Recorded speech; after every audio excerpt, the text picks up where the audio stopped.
जय हो मलिना जू देन है भगवान। आज हमारा दूसरा दिन है भागवत कथा सुनने का। भगवान सबका भला करना, जाने वालों का भी भला करना।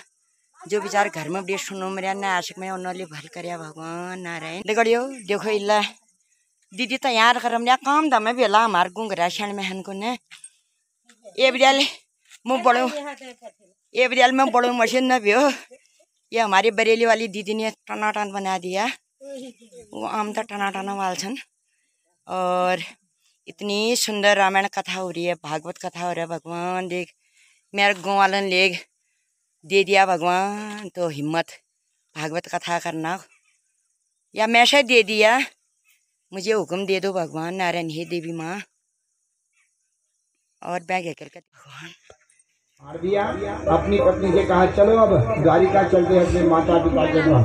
पत्नी का हाथ पकड़ के चले गए द्वारिका में। 16 साल तक द्वारिका में शोक हुआ। क्या शोक है?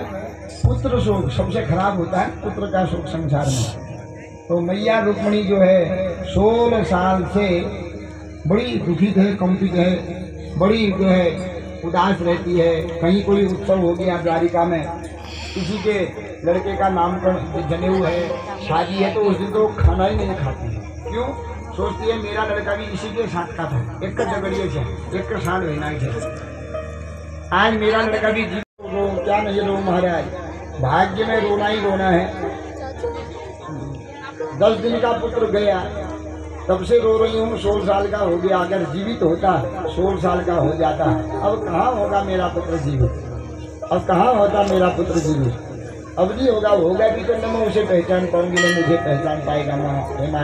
हे नारद जी, संसार में समस्त शोक कभी न कभी भूले जाते हैं, लेकिन पुत्र शोकम महाकष्टम। पुत्र का जो शोक होता है, जब तक वह प्राण है तब तक हम उस प्राणों को, पुत्र को भूल नहीं सकते हैं। जिसको 9 महीने गर्भ में रखा, गोदी में खिलाया, तो बहुत रोने लगी। नारद जी कहते मैया रो मत, रोने से कुछ नहीं होता। देखो जिस पुत्र के लिए तुम रो रही हो, जो ये आ रहा है ना पत्नी का हाथ पकड़ के, यही तुम्हारा पुत्र है। पूरी कथा बताई कि ऐसा हुआ, यह हुआ। मैया यही तुम्हारा पुत्र है, तुम्हारा काल है, सम्राट का काल है।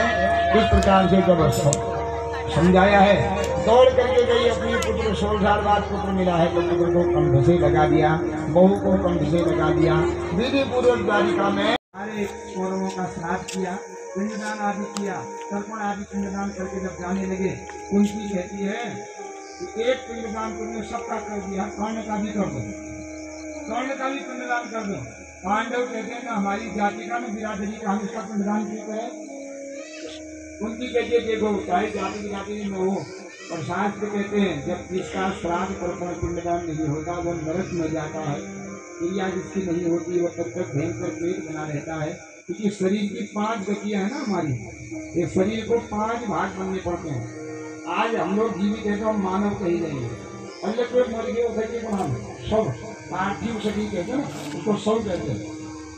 तो जन्म जब तक प्राण है तब तक शरीर कहा जाएगा, मर गए तो उसको शव कहा जाता है। और बेटनी जब हो गई, बेटनी के बाद भूत कहते हैं, तुझे बेटनी बाद धर्म रहेगा। बेटनी जो हूँ तो बेटनी जब लिया, आज के बाद में भूत नाम से पिंडदान किया जाता है। मुझे बेटनी के बाद बहुत जगह नियम है कि स्त्रियाँ भी नहीं छूटती है, जो कर्म से पहले ही कर दो। बेटनी हो गई फिर उसको घर में मत रखो, फिर भूत संज्ञा हो गई फिर ले जाओ।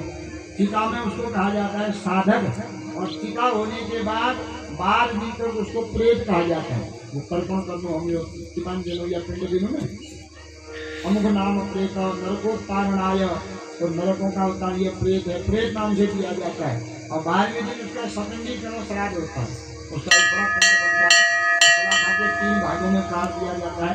पहला भाग अपने परदादा पिताजी के साथ, दूसरा दादाजी के साथ, तीसरा परदादाजी के साथ। जब निर्योत्तम पुत्र पद नहीं तब उसी पटेल तक पितर पुल जाते। 12 दिन तक जब तक पीपल के ध्यान में हम डाल रहे हैं सतंगी श्राद्ध, तब तक उसको प्रेत कहा जाता है। तो इतनी संज्ञाएं होती है शरीर से। तो कहा वो प्रेत है, उसका पिंडदान कर दो कर्ण का। पांडवों ने कहा हम नहीं करेंगे, नहीं करेंगे। तो रोने लगी, एक कर दो पिंडदान। धर्मराज जो है भीम कहता है मैया वो सूद पुत्र था कर्ण, न हमारी जाति का न बिरादरी का प्रेत बने भूत बने, हम अपने आप हमको क्या, उसने हमारे को कितना कष्ट दिया, हमारे अभिमन्यु को मारने में उसका भी हाथ था। हम नहीं करेंगे, अपने आप बनता है प्रेत। तो रोने लगी, वो कोई और थोड़ी था, वो तुम्हारा बड़ा भैया मेरा पुत्र है। पांडवों ने पूछा हमारा बड़ा भैया आपका पुत्र कैसे? तब कथा बताती है, जब मैं कुमारी थी दुर्वासा ऋषि एक मुझे मंत्र दे करके गए थे, मैंने चातुर्मास में उनकी सेवा की, क्योंकि आज से चातुर्मास भी शुरू हो जाता है। तुलसी लगाने से तुलसी उद्यापन तक का जो समय होता है, इसको चातुर्मास कहते हैं। इन 4 महीनों में किया हुआ जप तप दान और भजन कीर्तन अक्षय कहा जाता है। तो बहुत लोग जब न रहना 4 महीने बैठे को मानो, फिर 3 मास बैठना, फिर 6 मास बैठना। तो ये आज से बड़े बड़े साधु संत लोग चातुर्मास का संकल्प